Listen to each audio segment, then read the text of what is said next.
Olá! Finalmente foi fechado o acordo entre o presidente Lula e os presidentes da Câmara, Hugo Mota, e do Senado, Davi Alcolumbre, para votar o fim da taxa das blusinhas. Politicamente, é uma vitória para Lula, mas economicamente, qual é o risco para quem produz e emprega no Brasil? Para debater esse assunto com a gente e o impacto nos setores produtivos, a competição com os produtos estrangeiros e o peso do custo Brasil, nós convidamos o analista-chefe da Cultura Capital, Gabriel Guarian. Gabriel é um especialista em mercado e cenário econômico com foco em varejo, indústria e consumo. Gabriel, boa noite. Obrigada por aceitar mais uma vez o nosso convite e participar aqui da entrevista no BCTV. Boa noite. Boa noite, é uma satisfação estar aqui novamente na BCTV e ainda mais comentando sobre esses posicionamentos, né, principalmente nesse período em que nós estamos. Pois é, né? Agora, vamos lá, do ponto de vista, Gabriel, estritamente econômico, como é que você avalia a ANP que zera a taxa das blusinhas? Ela tem um lado bom? Veja bem, Adriana, com certeza tem sim um lado bom. A AMP, essa medida provisória, ela é basicamente uma transferência líquida de renda do Estado e da cadeia produtiva nacional diretamente para nós consumidores, né? Então, a gente entende que veremos preços mais baixos, principalmente para as classes mais baixas também, né? Classe C, D e E, maior poder de compra e um estímulo marginal para o próprio consumo, mas também nós temos que entender que existem alguns lados negativos, que é a própria perda da arrecadação por parte do Estado, né? A pressão sobre o emprego e a assimetria, ela se torna competitiva. Então, um ponto é, não há ganho de produtividade sistêmico nisso. Para nós, consumidores, será maravilhoso. Para o Estado, pode vir aí uma perda de arrecadação considerável. Certo. Agora, dá para avaliar o impacto econômico real de abrir mão de 5 bilhões de reais por ano de arrecadação em um momento de ajuste fiscal? Olha, a arrecadação com o imposto de importação da remessa, né, ficou em torno de 3,5 bilhões nesse ano de 2025. Só nos primeiros meses de 2026 já superou os 2 bilhões de reais.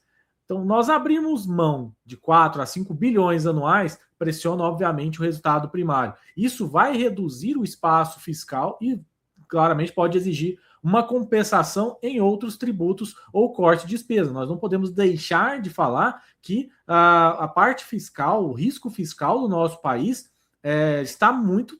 É uma situação muito perigosa para quem estiver eleito ou quem se for a atual gestão ou uma próxima. Então, esse custo de oportunidade ele é real e um cenário de ajuste ele é muito perigoso. Certo. Agora, esse fim da taxa gera algum ganho de produtividade ou é apenas transferência de renda para o consumidor que compra em plataforma estrangeira? Basicamente, Adriano, uma transferência de renda. Como eu falei, não há ganho significativo de produtividade agregada. Há um ganho de eficiência alocativa no curto prazo, o consumidor vai pagar menos, só que essa demanda ela migra de produção e varejo nacionais para plataformas estrangeiras. Então, tira, né, das plataformas nacionais e vai levando para empresas, principalmente empresas chinesas. Uhum. Agora, como é que você vê o impacto dessa medida na cadeia produtiva têxtil, que vai do algodão à loja? Acaba se tornando, Adriano, um efeito cascata negativo. Se você tem uma menor demanda por peças nacionais, reduz o volume da confecção, que repercute tecido, fiação, aviamento, transporte, varejo, entre outros, aí vai criando uma bola de neve. Isso pode levar a custo unitário e levar ao fechamento de algumas unidades, especialmente a alguns polos regionais. Agora, para os grandes produtores, né, de algodão e tudo mais, aí eles podem voltar à parte de exportação para, como falei, são produtos que vêm diretamente lá da China, eles podem voltar a aumentar ainda mais essa produção de exportação para lá. Agora, a ABIT diz que 80% das peças vendidas no Brasil custam até US$ 50. Isso não significa que estamos colocando toda a indústria nacional em concorrência direta com a China? Com certeza, com certeza.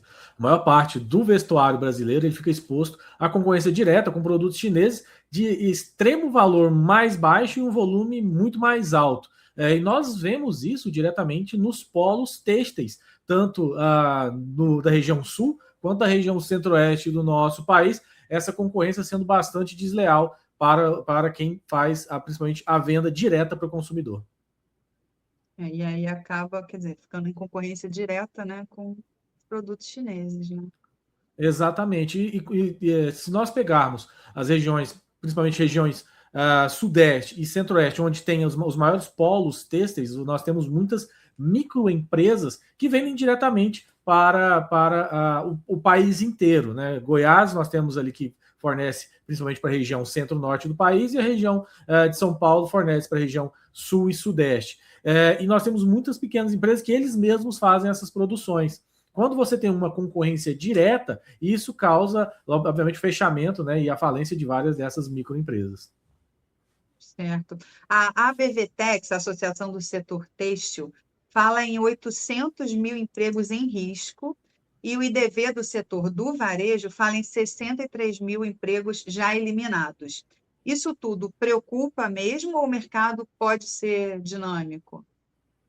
É preocupante, Adriana. O mercado ele é dinâmico e Ué. parte da mão de obra ela até pode ser realocada para outros setores, mas são setores de baixa qualificação, uma alta intensidade de trabalho. O ajuste ele gera desemprego estrutural de curto e médio prazo, e isso vai para especialmente em regiões com poucas alternativas de emprego. Como eu falei anteriormente, você tem um investimento de pessoas que vieram colocando o seu capital em pequenas empresas têxteis e em prazo de 3, 4, 5 anos, isso já você já ter que fechar, você além de ter a quebra, a busca de desempregos, você ainda vai ter uma inadimplência muito alta gerada por essas situações.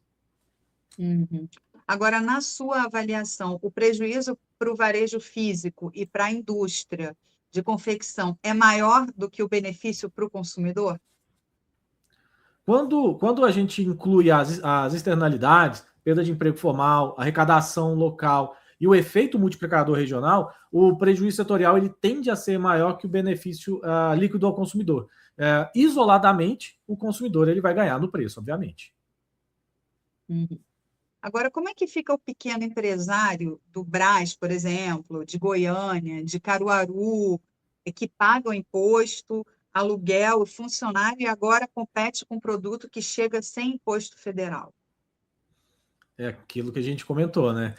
Fica em desvantagem estrutural, Adriano. Ele vai arcar com imposto de renda pessoa jurídica, ICMS, os encargos trabalhistas, encargos de logística, aluguel, o próprio custo Brasil que vem aumentando, e o concorrente ele vai chegar com um imposto federal praticamente zero, apenas pagando o ICMS estadual. A gente já vê uma assimetria clara, o que vai dificultar e muito a sobrevivência, sobretudo de micro e pequenas empresas. Do ponto de vista de mercado, como é que a gente analisa a competição entre um produto nacional com custo Brasil e um produto importado com custo China? Existe uma diferença bem legítima dessa eficiência e escala, né, Adriana? Só que também tem uma diferença artificial de tributos tributários, as questões trabalhistas também, os regulatórios, e em alguns casos de incentivo. Então, assim, não é uma competição em condições iguais. Tá sendo se torna uma competição extremamente desigual. Então, a China, neste ponto, o custo dela vai vir bem melhor do que o nosso. O dono da Riachuelo, Flávio Rocha, disse que o Brasil é o único país desprotecionista do mundo, enquanto os outros protegem o emprego com tarifa de 35%. Você acha justa essa comparação? Eu vejo assim, Adriana, um pouco exagerada, o único, mas ele está levando aí para uma direção correta.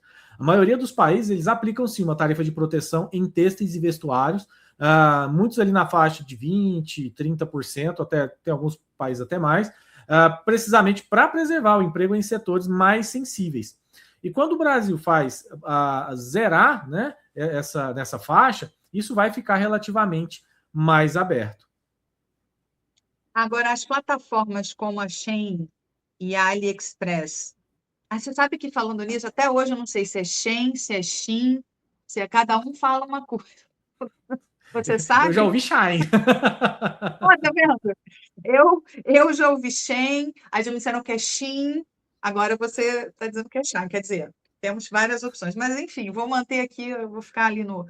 Plataformas como Shein, Shein e AliExpress têm vantagem tributária ou elas são apenas mais eficientes que o varejo brasileiro? Adriana, são as duas coisas. Ela tem uma eficiência operacional real em questão de logística, escala, ciclo de moda, algoritmos, que é muito importante nos dias de hoje, com inteligências artificiais e tudo mais. E também, agora, a vantagem tributária relevante.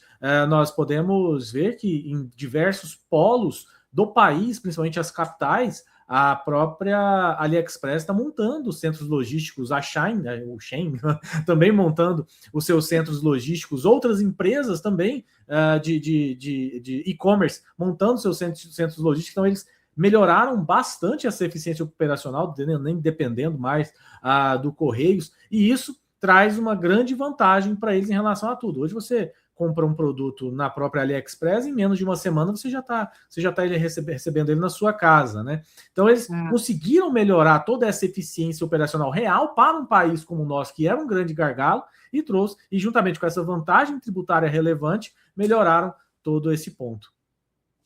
Mas isso quer dizer que o modelo delas é mais eficiente ou é um modelo baseado em subsídio, mão de obra barata, baixa regulação no país de origem? Na verdade, é uma combinação, tá, Adriana? Na verdade, são os dois. Há uma eficiência genuína, mas os modelos eles se apoiam fortemente em custo de produção estruturalmente mais baixo, né? Nós estamos falando de produção chinesa. Então, mão de obra, energia, regulação e, em alguns casos, agora, os incentivos estatais. Como é que o mercado avalia o risco de desindustrialização precoce em setores de mão de obra intensiva como têxtil e de calçados? Esse risco é bem real, né? E ele já foi observado já em outros países, até emergentes, né? Que abriram demais sem compensar o custo país. Setores intensivos em mão de obra são especialmente os mais vulneráveis, que é o caso desses setores. Agora, Gabriel, se a roupa importada fica 20% mais barata, né? Tem um efeito cascata sobre fábricas de tecido, fiação, aviamentos, transporte e loja, né? É um efeito Com cascata. certeza. Com certeza. Pressão de preço, redução de volume em toda a cadeia, menor demanda local vai elevar o custo unitário e pode levar a ociosidade, demissão e até, como eu falei anteriormente, fechamento de unidades e falência de muitos pequenos e microempreendedores. Não é um impacto só no preço, né? Representa um risco real de impacto estrutural, né? Pode... Exatamente. Se nós tínhamos uma... Desculpa ter cortado, porque deu uma pausa aqui no meu áudio. Se nós temos um setor que estava se ancorando nessas taxas para poder fazer seus investimentos nas suas lojas, nas suas empresas, fazerem os seus próprios produtos têxteis, sem precisar fazer essas importações, e você tem uma competitividade, de certa forma, desleal, o setor ele vai sentir como um todo. Talvez não num curto prazo, mas, obviamente, eu acredito que ele, no longo prazo, vai afetar eles de toda forma, como um todo, principalmente nos polos que eu citei. Agora, você acredita que o consumidor, né, final, ele tem noção de que quando ele está comprando uma blusinha lá de R$30, né, pagando mais barato, ele pode estar contribuindo para o fechamento de um emprego, né, de uma vaga de emprego?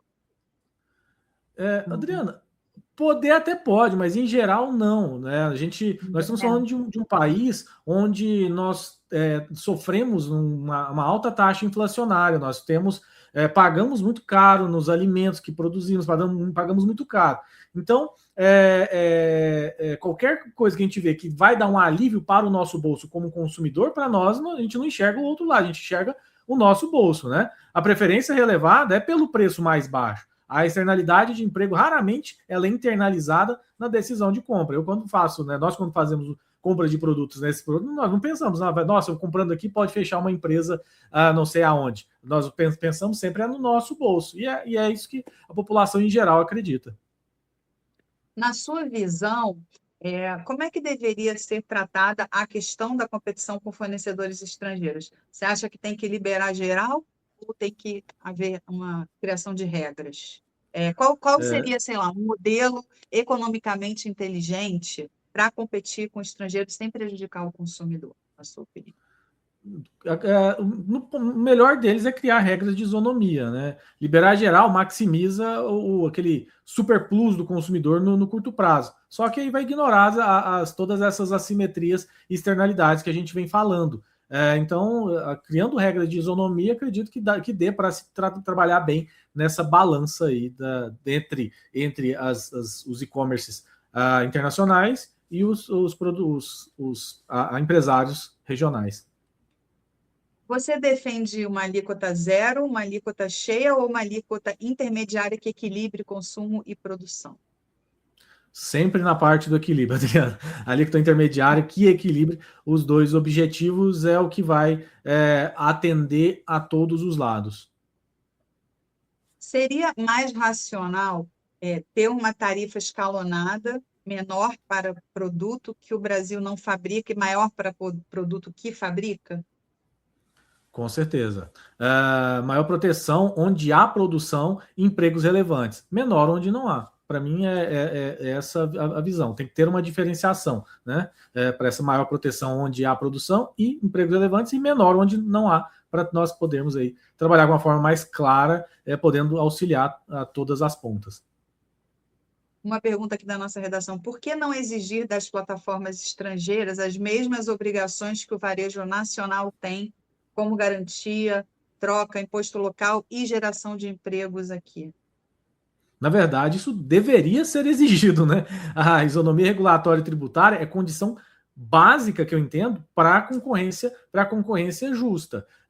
Sobre a garantia, troca, isso a maioria dos e-commerce eles oferecem, né? Agora, sobre imposto local e geração de emprego, aí eu acredito que isso deveria ser exigido, sim.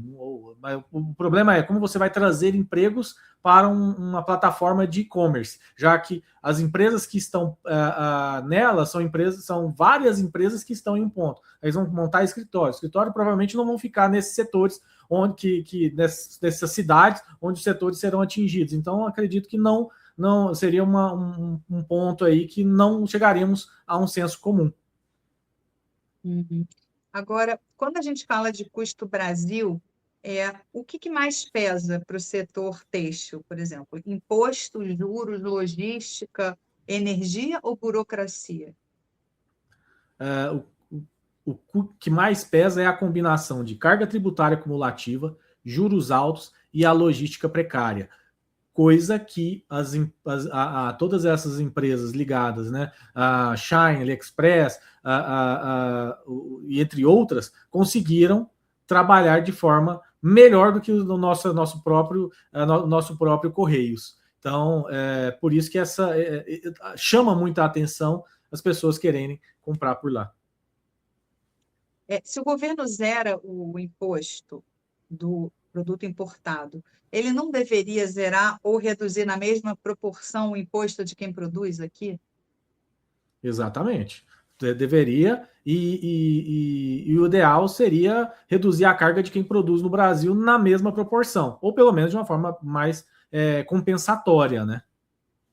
Porque como é que você explica, né, para o empresário que ele paga 34%, né, de imposto sobre o lucro, mais ICMS, mais encargos, enquanto o concorrente internacional paga zero de imposto federal? Não, Adriana, para isso não tem uma explicação econômica, não, viu? Isso aí é a assimetria que está distorcendo a concorrência. Fica difícil explicar, né? Sim, é a assimetria que está distorcendo a concorrência, né? Então, não existe uma explicação, não se conhece ainda uma explicação econômica para isso. Agora, a reforma tributária vai resolver parte desse custo do Brasil ou o varejo vai continuar menos competitivo mesmo depois dela? Ele resolve parcialmente. ele vai ter uma simplificação e uma redução de cumulatividade. Agora, não vai resolver o imposto de importação, os juros altos e nem a logística. Então, toda a reforma tributária ela vai depender também de toda uma cadeia Brasil, de e continuar o ciclo de corte de juros, termos ainda uma melhora na parte logística, o risco fiscal também melhorar, entre outros. Agora, a questão da logística, tá? Não é contraditório o produto vir da China em 10 dias mais barato do que o produto vir do Nordeste para o Sudeste? Isso é contraditório e revela o atraso da infraestrutura logística brasileira. E é um dos principais componentes do custo Brasil. Como eu falei, todas essas empresas que estão vendendo estes produtos estão criando centros logísticos nas principais capitais do país, contratando entregadores, né, de forma terceirizada. E você hoje compra um produto da Shein ou Shein pela AliExpress e chega na sua casa em torno de uma semana, coisa que antes, né, de 2020, quando ainda não tinha sido atentado todo esse crescimento para compras via e-commerce, demorava de 20 a 30 dias, até mais, dependendo do ponto, né? Você vê alguma medida de compensação econômica viável para o setor produtivo se a taxa for zerada de vez? Com certeza. Infelizmente, não é bom para a maioria, né? Que vai ser uma desoneração seletiva da folha para confecção, uma linha de crédito mais barato, né? Já melhora, um fundo setorial de modernização e prioridade logística. Aí sim a gente teria uma medida para poder compensar economicamente toda essa taxa. Gabriel, na sua experiência de mercado, o varejo brasileiro ele tem condições de competir em preço e velocidade com as plataformas asiáticas, ou a competição precisa ser em qualidade e experiência?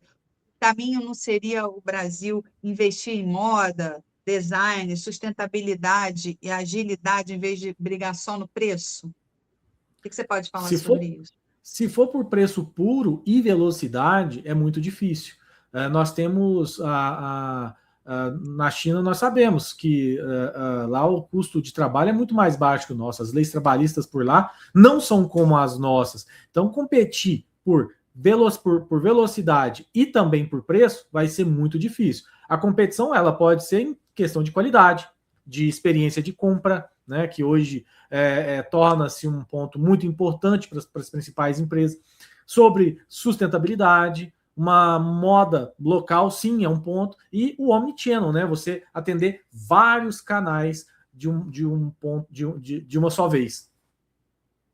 Agora, para o investidor estrangeiro que olha o Brasil, né, de fora, o que esse vai e vem de cria taxa em 2024, zera taxa em 2026, sinaliza em termos de segurança jurídica e previsibilidade?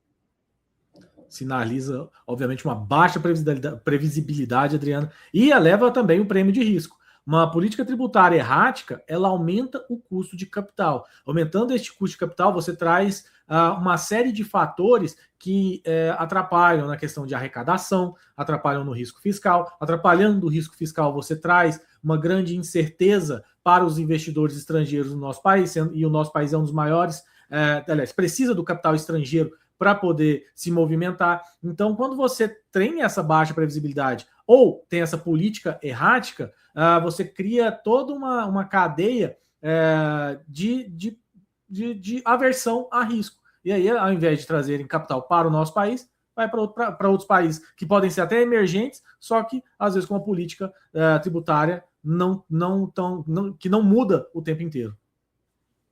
Se a MP for aprovada essa semana, qual é o efeito imediato que você projeta para a inflação, consumo, emprego e arrecadação nos próximos 12 meses? Dá para ter uma ideia? Para os próximos 12 meses, Adriano, provavelmente teremos aí um certo alívio na inflação de vestuário. Vai ter um pequeno impacto no IPCA, que é o índice de inflação total. um estímulo marginal para o consumo, porque como as pessoas vão ter medo de, assim como foi tirado, ser colocado novamente, né? E aí também teremos a pressão negativa sobre o emprego formal na cadeia têxtil do varejo e também a perda de arrecadação federal na ordem de 4 a 5 bilhões de reais.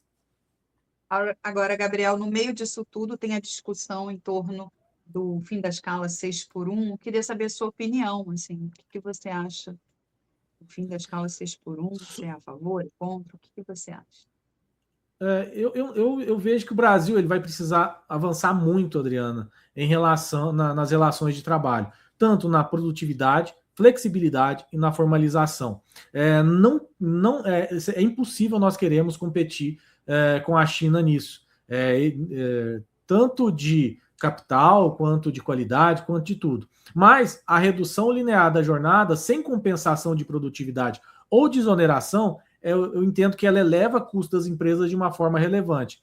E aí o efeito final vai depender forte de como ele vai ser calibrado, ou seja, escalonado e com as contrapartidas. Certo. Agora, para encerrar, Gabriel, qual seria a sua proposta econômica objetiva para resolver o impasse? Como é que a gente protege o emprego nacional, garante um preço justo para o consumidor e coloca o custo do Brasil no centro do debate de verdade? Vamos jogar o Gabriel na fogueira. Gabriel, salvador da pátria. Mas, Adriana, eu vejo que ter uma isonomia regulatória plena para as plataformas seria um ponto que a gente poderia trabalhar. Um pacote estrutural de redução do custo Brasil, desoneração seletiva de folha, crédito mais barato, melhora na logística, talvez em um fundo de transição para modernização com design, monitoramento mais rigoroso e também uma alíquota intermediária ou escalonada, né, de 10% a 15%, quem sabe aí de $50, entre outros aí, mas que dá-se para a gente poder trabalhar onde atenda, né, e você salve todos os setores, dá para a gente fazer. Perfeito. Gabriel, Mariana, eu quero agradecer demais a sua presença. Obrigada pela participação aqui mais uma vez no BCTV. Deixar você se despedir aí do nosso telespectador. Eu que agradeço, é sempre uma satisfação estar aqui na BCTV. E vamos ver se realmente vai sair essa. Tudo leva a crer que realmente essa MP ela vai ser aprovada. Não sabemos se ela vai realmente se manter por muito tempo, né? Ou se é só uma situação eleitoreira, mas vamos também entender como que isso vai trazer os impactos para o nosso país. E conte comigo sempre aqui para estar com vocês aqui na BCTV. Tá certo. Muito obrigada, então. Uma boa noite para você. Boa noite e até mais.